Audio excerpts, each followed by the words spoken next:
What's good, YouTube? It's your boy Vader, aka Pro Benchwarmer, and welcome back to another episode of Box Benchwarmers, a series where we discuss every incomplete archetype in Duel Links, their relative history within our meta, and what cards they need to actually become competitive. Now, if you're enjoying this series, hit that like button and subscribe for more content just like this. And if you want to join the discussion that happens on this channel, feel free to join my Discord. The link will be in the description below. Now, we're talking about Genex today, an archetype that notoriously sucks. We got Genex, Genex, Genex Ally, and they all just suck. But I wanted to get this video done as soon as we got into the 5Ds world, because my boy Ruxin34 actually won my tournament with a Genex deck back when I ran my no meta allowed tournament back in like way last year, I believe.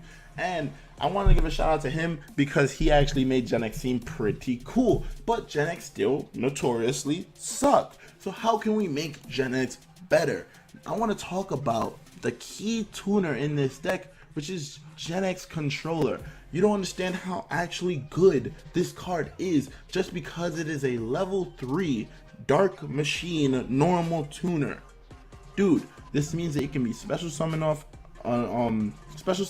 Unexpected Die. It can be special summon from the graveyard with Silent Doom. Special summon from the graveyard with Swing of Memories. This thing can be what is it called? Searched with Painful Decision. I was gonna say Unexpected Die again. Painful Decision. Send one to the graveyard, add one to the hand, which means that because you have Painful Decision, you can actually play this in a couple different decks. Now, it may not be too optimal for certain decks, but certain other decks have Genex Undyne that can just pitch a water monster to grab this thing from the deck itself. It is searchable so many ways and like attainable in so many ways that it actually propels this deck just because it's a normal monster. Now, we're going to talk about the extra deck monsters that this deck needs to actually become super competitive. Now, the first one is Genex Tri-Arm, a level 6 Dark Machine Synchro monster requiring Genex Controller and one or more non-tuner monsters. This card's effect states that it depends on whatever attribute you use to synchro summon it, and you can discard a card and activate its effect. A wind monster, you can send one random card from your opponent's hand straight to the graveyard. That effect is actually super good. Now, my favorite effect on this is the water one. Water, you select one spell or trap card on the field and destroy it. And dark, you can target one light monster on the field, destroy it, and draw one card.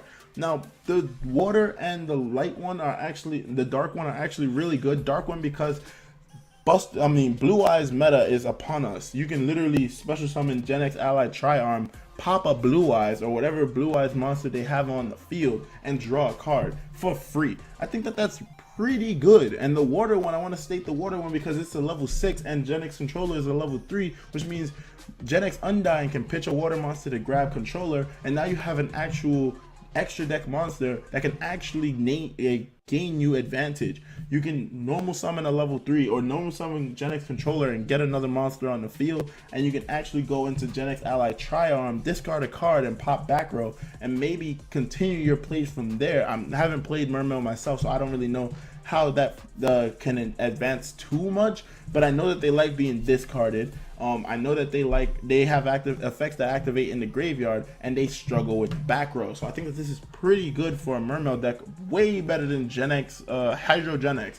The next card that we have in the extra deck is actually Genex Ally Triforce, a level 7 Dark Machine Synchro that requires a Genex tuner and one or more non-tuner monsters. Has a similar effect, meaning that it's being that it's attribute dependent, but you don't have to discard a card anymore. This card, when you use an earth monster, becomes a ancient gear, just stopping all back row until the damage step. If you use a fire monster, it becomes a burn boss. Every time you destroy a monster, you inflict that monster's attack points as damage to your opponent's life points. That's disgusting. And if you use a light monster, you can just set a light monster from your graveyard once per turn and face down defense position. That's really not that good. The fire and the earth effects are just bananas with Genex Ally Triforce, and it's a sizable body, so it can get that damage done with both of those effects happening. Now, the last card, which is what propels Genex to the max and actually makes Genex a 2-card combo to OTK sometimes, is actually Genex Ally Axle. This card requires one Genex monster and one or more non-tuner monsters. It's a level 8 Dark Machine Synchro monster. It states once per turn you can discard one card to select one level 4 or lower machine type monster from your graveyard and special summon it. This card attack is doubled, but it cannot attack directly, and it's banished in the end phase. Which means if you normal summon Neutron in the end phase, you grab and you set Powerful Rebirth in the end phase, you grab Genex Controller. If Neutron dies, next turn you special summon it from the graveyard with Powerful Rebirth. That's a level 5 Dark Machine monster, and then you normal summon Genex Controller. Go into Ally Axle since you have level 8.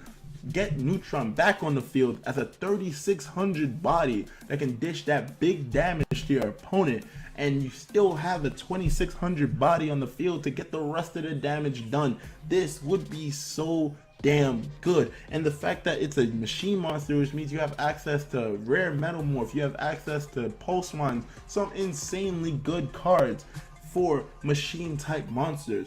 But machine type monsters don't end there. Let's go into the spell and traps. Well, spells. Spoiler alert, no traps. Spells that would actually propel this deck to the max. First card I want to state is actually a card that I think is a little too busted for Duel Links, but it would be so much fun if we saw it. And it's a card right here, Heavy Metal Raiders. Now I keep saying Dark Machine because I wanted people who know of this card watching this video go, oh shit, he's not about to say the Heavy Metal Raiders, right? He's not about to say Heavy Metal Raiders. This card is a field spell that states the first time each Dark Machine monster you control would be destroyed by battle each turn, it is not destroyed. And if you took battle damage from that battle, you gain that much attack after damage calculation. So yeah, I take a lot of damage, but now my boy is beefy and you can't kill it this turn. You can't kill it, dog. I'm getting stronger and stronger. Now imagine now with the Genex Ally Axle afterwards. Yeah, you try to kill Genex Ally Axle. Yeah, no, it's staying on the field. Now it's a beefy boy. And I'll still bring back a monster next turn to just kill you. I'm sorry, dog. And that attack gain stays on that monster for as long as Heavy Metal Raiders stay on the field. And if you actually destroy a monster with a Dark Machine monster, you actually get to special summon a Dark Machine monster from your hand. Dude, you special summon that big boy from the graveyard with Ally Axle, you slam into your opponent's monster, it kills it, does big damage, you special summon another Dark Machine from your hand, you continue to OTK with Heavy Metal Raiders, dog. Insane. I know that sounds like it should not be it should not be put into Duel Links, but it's a field spell. We have like one thing to search field spells unless you're running Madolche Butler Rusk, but really you're not running Madolche Butler Rusk, please don't. And Planet Pathfinder is the card I'm talking about, unless you want to rely on Demise of the Land, which is okay, but you are relying on your opponent's special summoning in order to get your field spell. Let's talk about it. Let's really talk about it. But this card is fucking fantastic. Fucking fantastic. But, of course, all of these monsters are machine types as well, so we can also get Iron Call. Iron Call states if you control a machine type monster, target one level 4 or lower machine type monster in your graveyard, special summon that target, its effects are negated, and destroy it during the end phase. This means if you summon a machine type monster, you can actually get Genex Controller back from the graveyard and make synchro plays that way, or just any other machine type monster back from the graveyard to the field. It can still attack and it's destroyed during the end phase, so that's why you'd rather use it for a synchro play. And this would actually advance a lot of people to actually want to play synchro monsters if you can get back monsters from the graveyard and then just summon a tuner, or just summon a tuner, get back the monster, and then continue to make your fucking plays, man. I just want to play some goddamn synchros. Am I wrong for that? Am I wrong for that?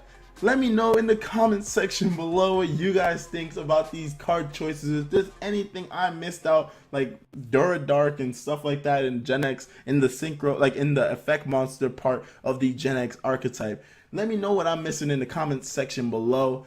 I'ma get going. This video is over, so it's a wrap.